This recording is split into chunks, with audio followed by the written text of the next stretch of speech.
Je pense que tous ceux qui m'ont dévancé ici en ont parlé. Je ne sais pas comment aujourd'hui on peut ne pas être autodidacte. Ne pas être autodidacte, c'est se condamner à la médiocrité. Parce que je vous dis, d'ailleurs, pourquoi on va à l'école? On va à l'école pour être capable de comprendre par nous-mêmes, pour être capable de résoudre d'autres problèmes dont on ne vous a même pas parlé à l'école. Mais l'école doit vous rendre capable, ce qu'on appelle être un intellectuel. Là. Ça veut dire que vous m'emmenez un problème qui n'est pas de mon domaine, mais comme j'ai une méthodologie de réflexion, d'analyse, de recherche, je peux résoudre, ou en tout cas trouver les ressources pour résoudre n'importe quel problème qu'on me pose. Là, je suis un intellectuel. Là, l'école m'a servi.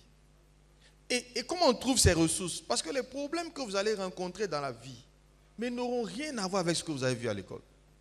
Il y aura toutes sortes de problèmes. Se marier, c'est un problème. Trouver la bonne femme. Mais attendez, quand ça va venir, vous allez voir, c'est un problème. Avoir un enfant, c'est un problème. L'éduquer, c'est un problème. Il y aura tellement de problèmes auxquels vous ne pensez pas. Mais en réalité, tout ce que vous avez appris à l'école, si vous l'aviez compris, vous permettrait de résoudre n'importe quel problème que vous allez rencontrer. Et moi, je résous tellement de problèmes tous les jours, comme tous ceux ici. Vous me posez une question qui n'est pas de mon domaine, je suis sûr que si je commence à vous poser 3-4 questions, je vais comprendre ce que vous voulez me dire. Parce que tout ce qu'on apprend, c'est les mêmes principes, c'est les mots qui changent. Ce sont les applications qui diffèrent. Alors, comment être autodidacte? Vraiment, je crois que ça commence par ces cours. Nos cours, là. Et je le dis à tous les étudiants, quand vous allez en stage avec vos cahiers. Allez en stage avec vos livres.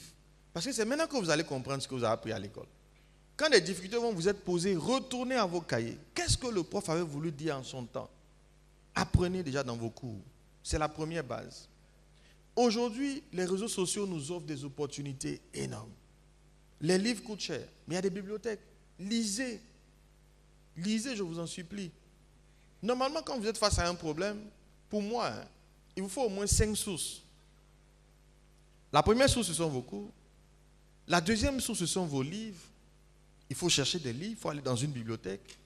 La troisième source, c'est Internet, dans lesquels vous avez des livres numériques. Vous avez aussi des vidéos qui vous permettent mais très facilement d'apprendre. La quatrième source, ce sont vos professeurs. C'est pour ça que vous les avez eus. Retournez vers eux. Ah, monsieur, à l'époque, on n'avait pas bien compris l'importance de votre cours là. Mais là, on a un problème. Expliquez-nous mieux maintenant, on est disposé à comprendre. Retournez vers vos professeurs. Quelqu'un l'a dit ici et plusieurs l'ont dit, ayez des mentors qui sont votre 5e source. Mais il y a une 6e source. Et je crois que plusieurs l'ont dit sous d'autres mots. Le professeur Dango a parlé de l'intuition. Il y a une dimension divine dans la résolution des problèmes. Une autre source là, c'est Dieu. Appelons-le comme on veut. Mais chacun de nous sait que quand on devient un problème et qu'on n'arrive pas à le résoudre, on commence à se demander s'il n'y a pas un gars quelque part qui peut nous aider. Et on fait tous appel à Dieu, quelle que soit la forme, sous forme d'intuition, sous forme de révélation, de prière. Souvent, les plus belles inventions se sont faites de manière tellement accidentelle qu'on est obligé de se dire, mais attends, il y a quelqu'un d'autre derrière l'affaire qui m'a soufflé le truc, sinon je ne pouvais pas le trouver la solution. Donc voilà pour moi la façon dont il faut procéder.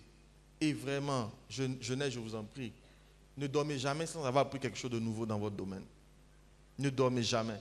Moi, je me réveille avec une nouvelle connaissance, je me couche avec une nouvelle connaissance. Il y a tellement de possibilités d'apprendre qu'il ne faut pas vous en priver.